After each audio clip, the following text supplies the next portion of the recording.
Prendre de l'aspirine, c'est un geste quotidien pour les patients qui ont été victimes d'un accident vasculaire cérébral lié à l'obstruction d'une artère dans le cerveau ou d'un infarctus du myocarde.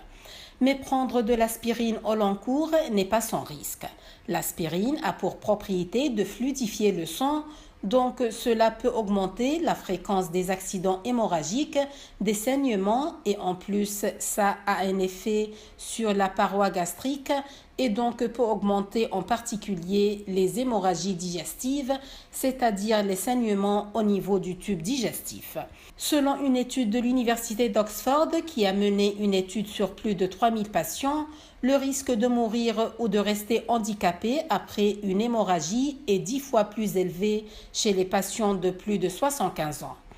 Mais l'aspirine permet de diminuer de façon significative le risque de récidive, un risque fréquent après un accident vasculaire cérébral ou un infarctus de myocarde. C'est une véritable balance que l'on est obligé de mettre en place et qui fait partie de nos choix, c'est-à-dire quel est le risque de récidive, quel est le risque de saignement. Toutes les études ont montré qu'il y a un bénéfice à prendre de l'aspirine, c'est-à-dire le fait de réduire les événements contrebalance de façon très importante le risque de saignement.